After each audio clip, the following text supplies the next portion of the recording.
Breaking చూస్తున్నాం. తెలంగాణ మంత్రుల మధ్య కీచులాటలు కంటిన్యూ అవుతున్నాయి. ఒకటి పోతే మరో రచ్చ హైలైట్ అవుతోంది. మంత్రి అడ్లూరి లక్ష్మణ్పై మరో మంత్రి పొన్నం చేసిన అనుచిత వ్యాఖ్యల దుమారం సద్దుమణిగిన ఇంకో మంత్రి వివేక్ కమెంట్స్తో మళ్లీ మొదటికొచ్చినట్లయింది. తన పని తాను చేసుకుని పోతుంటే అడ్లూరి లక్ష్మణ్ కావాలనే విమర్శలు చేశారని మండిపడ్డారు. అసలు అతన్ని రాజకీయాల్లో ప్రోత్సహించింది తన తండ్రి వెంకటస్వామి అన్నారాయన. తనది మాల సామాజిక వర్గం కావడంతోనే అడ్లూరి లక్ష్మణ్ విమర్శలు చేస్తున్నారని వివేక్ ఆరోపించారు.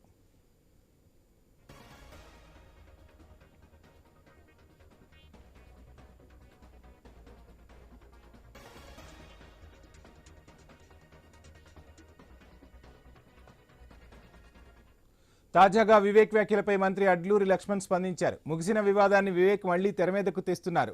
ఇక నేను ఏం మాట్లాడను, వివేక్ అంశాన్ని అధిష్టానం చూసుకుంటోంది.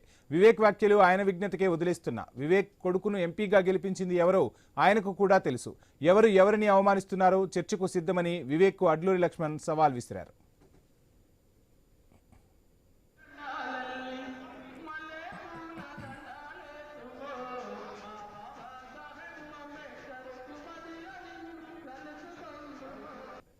లక్ష్మణ్ కుమార్ గారు ఏదైతే నా పైన విమర్శలు చేశారు, విమర్శలు కాదు, ఎవరు వెనుక ఉన్నారు. ఎందుకంటే తప్పుడు ప్రచారాలు ఏదైతే చేశారు, నేను స్టేజ్ మీద కూర్చున్నాను, వెళ్ళిపోయినాడు అని చెప్పినారు, అది తప్పు. తర్వాత కాకా వెంకటస్వామి గారి ఇన్విటేషన్ లో వారి పేరు లేదన్నారు, అది నా బాధ్యత కాదు. అది ముఖ్యమంత్రి గారు, కల్చరల్ మినిస్టర్, వారు ఏది ఇవ్వాలి దాంట్లో ఎవరి పేర్లు లేవు. అయితే కేవలము నా పైన ఏదో ఒకటి బురద జల్లాలని చెప్పి ఏదైతే ప్రయత్నం జరుగుతుందో నేను అదే కోరుతున్నాను. మాలా మాదిగా అని చెప్పి ఒక విభేదాలు తీసుకురావడము ఇది దళిత కమ్యూనిటీకి మంచిది కాదు. ఎందుకంటే గవర్నమెంట్లో చూస్తున్నాం, చాలా రిప్రజెంటేషన్స్ వస్తున్నాయి.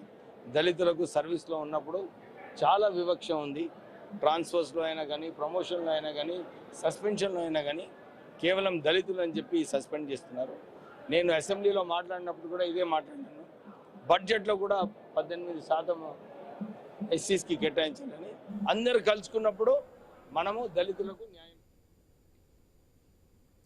తెలంగాణ మంత్రుల మధ్య కీచులాటలు కంటిన్యూ అవుతున్నాయి. ఒకటి పోతే మరో రచ్చ హైలైట్ అవుతోంది. మంత్రి అడ్లూరి లక్ష్మణ్పై మరో మంత్రి పొన్నం చేసిన అనుచిత వ్యాఖ్యల దుమారం సద్దుమణిగిన ఇంకో మంత్రి వివేక్ కమెంట్స్తో మళ్లీ మొదటికొచ్చినట్లయింది.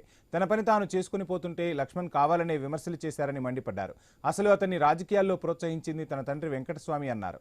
తనది మాల సామాజిక వర్గం కావడంతోనే లక్ష్మణ్ విమర్శలు చేస్తున్నారని వివేక్ ఆరోపించారు. తాజాగా వివేక్ వ్యాఖ్యలపై మంత్రి అడ్లూరి లక్ష్మణ్ స్పందించారు. ముగిసిన వివాదాన్ని వివేక్ మళ్లీ తెరమీదకు తెస్తున్నారని, ఇక నేనేం మాట్లాడదలుచుకోలేదని, వివేక్ అంశాన్ని అధిష్టానమే చూసుకుంటుందని కీలక వ్యాఖ్యలు చేశారు. వివేక్ వ్యాఖ్యలు ఆయన విజ్ఞతకే వదిలేస్తున్నా అన్నారు.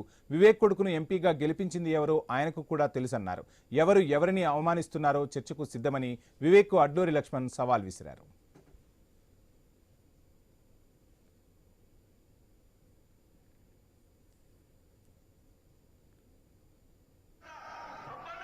నిన్న లక్ష్మణ్ కుమార్ గారు ఏదైతే నా పైన విమర్శలు చేశారు, విమర్శలు కాదు, ఎవరు వెనుక ఉన్నారు. ఎందుకంటే తప్పుడు ప్రచారాలు ఏదైతే చేశారు, నేను స్టేజ్ మీద కూర్చున్నాను, వెళ్ళిపోయినాడు అని చెప్పినారు, అది తప్పు. తర్వాత కాకా వెంకటస్వామి గారి ఇన్విటేషన్ లో వారి పేరు లేదన్నారు, అది నా బాధ్యత కాదు. అది ముఖ్యమంత్రి గారు, కల్చరల్ మినిస్టర్, వారు ఏది ఇవ్వాలి దాంట్లో ఎవరి పేర్లు లేవు. అయితే కేవలము నా పైన ఏదో ఒకటి బురద జల్లాలని చెప్పి ఏదైతే ప్రయత్నం జరుగుతుందో నేను అదే కోరుతున్నాను. మాలా మాదిగా అని చెప్పి ఒక విభేదాలు తీసుకురావడము ఇది దళిత కమ్యూనిటీకి మంచిది కాదు. ఎందుకంటే గవర్నమెంట్లో చూస్తున్నాం, చాలా రిప్రజెంటేషన్స్ వస్తున్నాయి. దళితులకు సర్వీస్లో ఉన్నప్పుడు చాలా వివక్ష ఉంది.